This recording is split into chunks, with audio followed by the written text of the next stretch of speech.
Hey guys, and welcome back.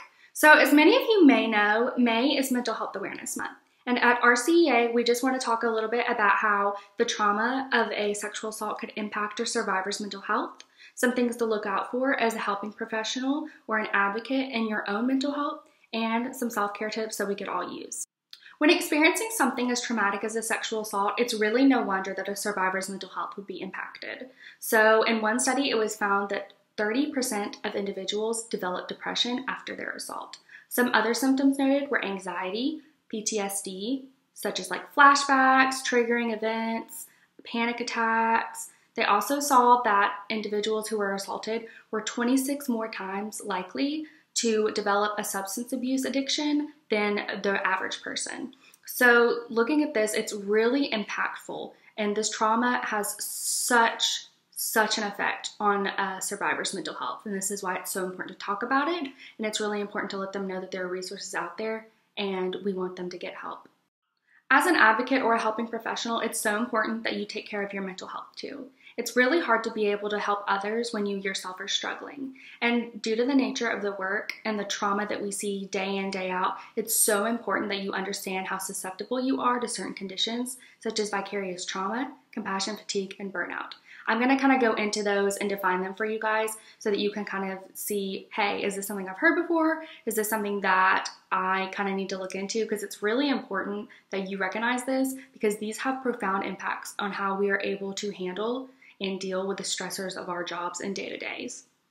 So vicarious trauma is defined as the emotional residue of exposure that counselors or any other helping professionals, advocates have from working with people as they're hearing their traumatic stories, and they become witnesses to the pain, the fear, and the terror that they have endured. So basically, an individual who is helping someone who's experienced trauma begins to take on those symptoms of trauma, begins to experience PTSD from someone else's trauma. The second condition we're going to talk about is compassion fatigue. This is indifference and apathy to those who are suffering as kind of like a result of overexposure to trauma and to people in need. This is really characterized by an inability to react sympathetically or empathetically to someone in need or in crisis.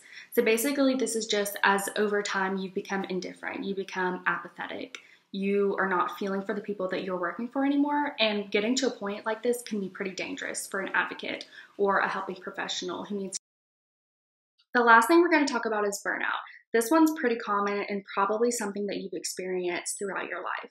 Burnout can actually happen to individuals who are not advocates or helping professionals, but it is especially common just because of the really hard work that we do and sadly the injustices that we see kind of happening over and over again.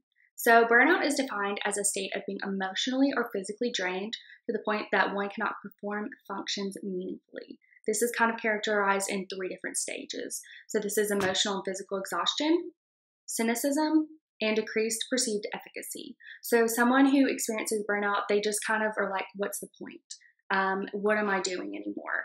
Is anything I do ever going to work? Is this problem ever going to be fixed? They're just to the point where they're exhausted and they don't really know what to do or where to go from here. If you think you might be experiencing symptoms of vicarious trauma, burnout, or compassion fatigue, I really encourage you to talk to someone, even just like looking up the specific symptoms online, just talking it out and figuring out, because I mean, there is a good chance that you could. And just because you have these doesn't mean that you're burnt out forever, or you're gonna experience this vicarious trauma or this compassion fatigue forever. Doing simple things such as maybe like taking a vacation or even changing your job role or title or switching to a new agency for a while, these can really help out and allow you to still do the work that you want to do and that you feel like you were, kind of like driven to do, but maybe giving yourself a break from this specific thing or just changing it up a little bit. Finally, we're going to be talking about one of my favorite topics as a social worker, and that is self-care. So it's so important for everyone, from an accountant to a vet, to an advocate at RCEA, to utilize every day in your life. You should be practicing self-care. Now, self-care is going to look different for every person. For me personally, my self-care is going to get my nails done. But during COVID, I can't do this. So I've definitely had to kind of adapt and develop new self-care things and things that I know that I enjoy and relax me after especially a hard day. So some of these can be really simple. This is making sure that you're just meeting those basic hygiene needs. You're showering regularly, you're sleeping each night, maybe just even making up your bed in the morning. Just little things that you know will make you feel better. And in the time, you're like, ugh, I don't know if I want to do that. Especially a good one for ladies is taking off your makeup at night. Sometimes you just come in and you just want to pass out. But doing the small things, spending 2-3 minutes taking off that makeup, you'll feel better the next day. Just making sure you're doing little things to keep yourself feeling good. Another thing is making sure that you have something you do outside of work that you enjoy. This could be developing like a hobby like cooking or baking, making sure you're spending time with friends and family and people who, support you, love you, make you feel good. Just anything like that kind of takes you away from what you're doing and the stress of everyday life and adding in a little bit of fun so that you, balancing it out. Another huge one is making sure you're developing a self-care plan for yourself. Self-care is not something that we usually just do automatically. It kind of has to be planned. You need to carve out a time to do self-care. This could be something as simple as even making sure that you take your lunch break. You're not going to work through your lunch break. You're not going to do work during your lunch break. You're going to sit there and you're going to take it, put on your phone, watch TV, just sit there and relax and not have to think about work for that certain amount of time. I know for many people, they found such things as yoga, meditation, or mindfulness to be effective. I really like mindfulness. You can basically look up a mindfulness exercise online, and it's like a 10-15 minute thing where you just kind of feel grounded and be brought back into the present. So that's definitely something that's doable on a lunch break, or if you're just having a really rough day, take your 15-minute break and do a mindfulness exercise.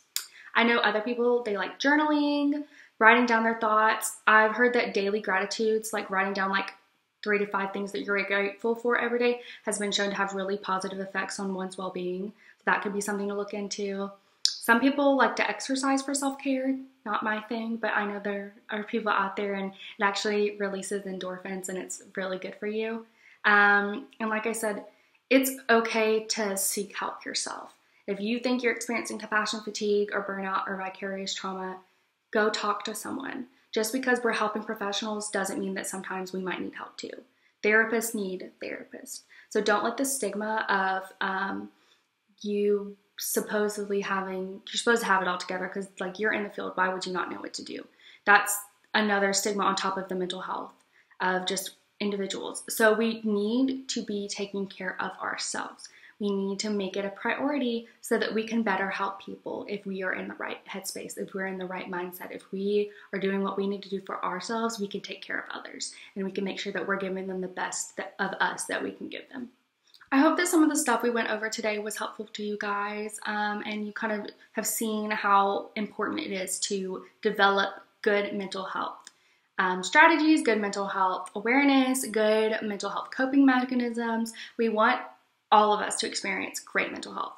You don't have to be a victim or survivor of trauma to practice self-care, to make sure that you are taking care of yourself mentally. It's important, and we all need to be doing it.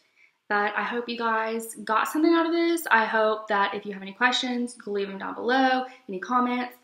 Follow our Instagram at Rate Counselors of East Alabama because we actually post some good self-care stuff, and we posted a mental health art piece for Mental Health Awareness Month and a coloring page actually, and some self-care tips. So go check that out, and I will see you guys next week.